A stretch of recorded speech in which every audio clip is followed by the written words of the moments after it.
Curso de pós-graduação Lato Sensu em Hematologia Laboratorial, Módulo 6, Dengue e Plaquetopenia.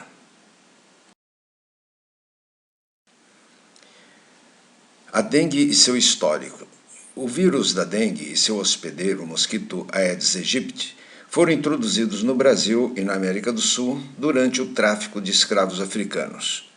Durante o trajeto, que durava 40 dias em média, muitos navios se tornavam navios fantasmas devido à morte de seus condutores causada pela febre hemorrágica da dengue.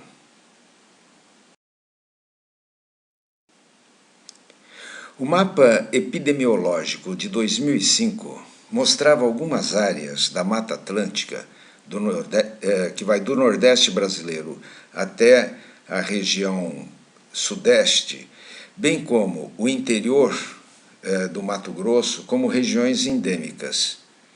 Entretanto, o descaso do governo e das populações em erradicar o mosquito Aedes aegypti fez com que a dengue se espalhasse em outras áreas, como mostram as setas vermelhas.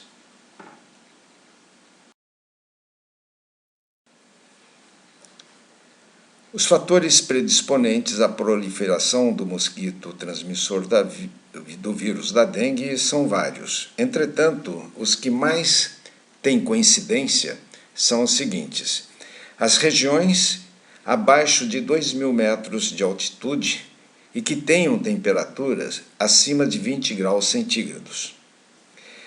Regiões úmidas, como cidades praianas e ribeirinhas.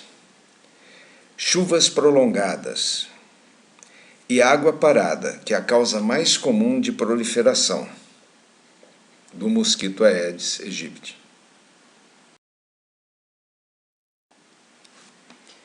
O vírus da dengue tem o seu material genético composto por molécula de RNA. A classificação biológica desse vírus é arbovírus, pertencente à família Flaviviridae e do gênero Flavivirus, e diferenciado imunologicamente em 4 tipos: DEM1, DEM2, DEM3 e DEM4. Patologicamente, esses vírus atuam como um vírus hepatotrófico, ou seja, eles se sentem atraídos pelas células do fígado, promovendo lesões hepáticas cumulativas.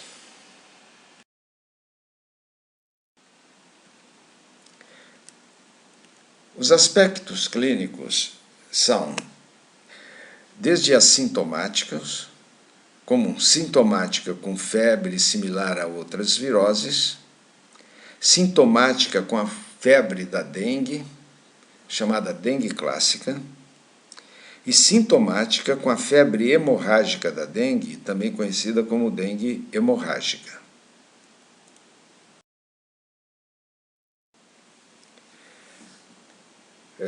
Com o passar do tempo, foram desenvolvidos métodos imunológicos de detecção de diferentes vírus da dengue.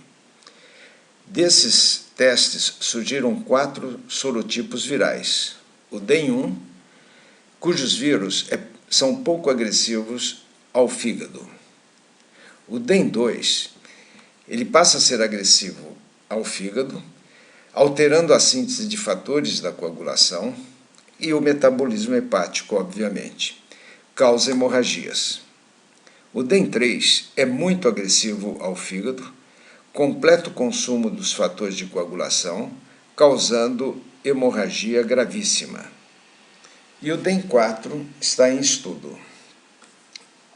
O DEM1, DEM2, DEM3 e DEM4 são aspectos de diferenciação evolutivas do vírus tradicionalmente conhecido como vírus da dengue. O RNA é um material genético muito fácil a modificações. Por isso que, ao longo do tempo, vários subtipos virais apareceram, que hoje são caracterizados laboratorialmente por esses sorotipos apresentados.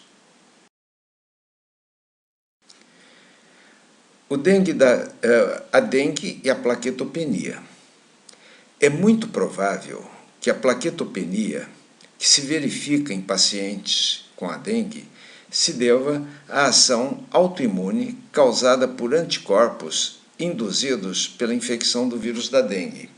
Isso se deve ao seguinte processo: o vírus da dengue ele é muito imunoatrativo. Então, o sistema imune da pessoa, dependendo também de cada uma dessas pessoas, elas promovem um intenso ataque imunológico. Muitas vezes, como nós já vimos, as infecções da dengue, elas são cumulativas. A pessoa teve uma infecção da dengue assintomática, numa outra situação ela volta a se reinfectar, causando mais lesões ao fígado, e nesse processo tem também um grande envolvimento do sistema imunológico, também cumulativo. E vai sobrar anticorpos e vão sobrar células imunológicas. Essas células imunológicas acabam por fagocitar plaquetas. Então, aqui estamos mostrando um desenhozinho. O vírus da dengue tem elevada replicação nas células hepáticas. Esse processo causa uma incontrolável resposta imunológica do organismo, aqui representado, por exemplo, por macrófagos. Esses macrófagos, além de fagocitar os vírus, como é uma situação cumulativa, com intensa resposta imunológica, fagocitam também as plaquetas, destruindo essas plaquetas, que são essas duas figuras de baixo, com o macrófago fagocitando plaquetas. Então, as evidências clínicas dessa plaquetopenia são petequias e equimoses.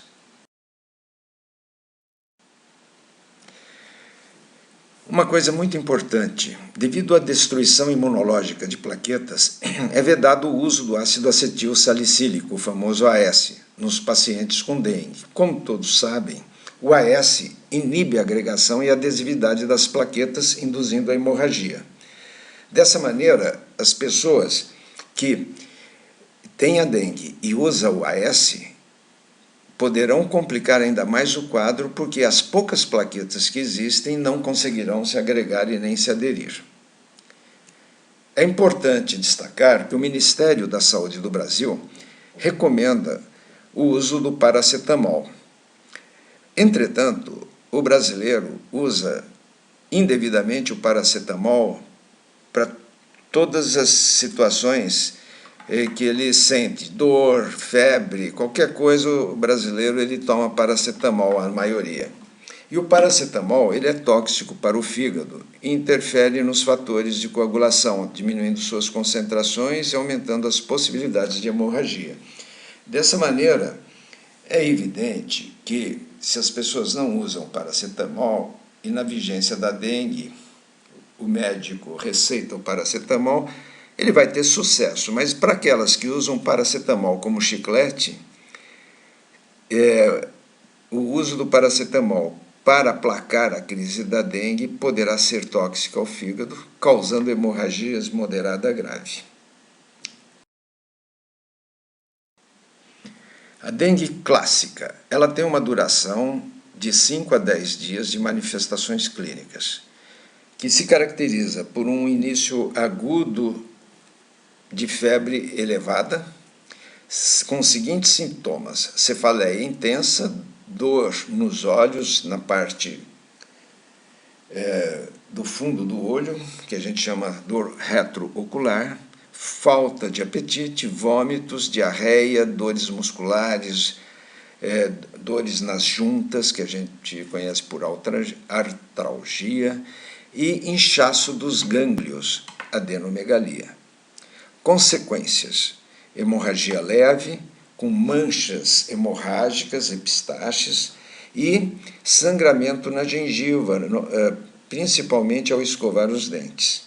As plaquetas podem estar diminuídas ou não, nesses casos. essas hemorragias leves, quando as plaquetas estão normais, já se devem à discreta diminuição dos fatores de coagulação.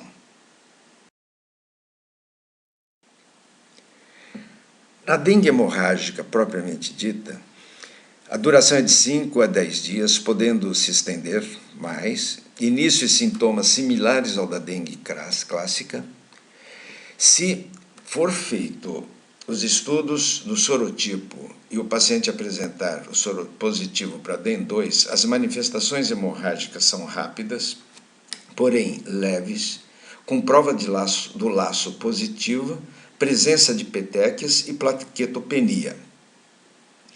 Se o paciente tiver soro positivo para DEN3, as hemorragias são espontâneas, agudas, intensas, gastrointestinais, intracranianas, presença de hemácias na urina, hematúria, e em casos graves pode evoluir para óbito.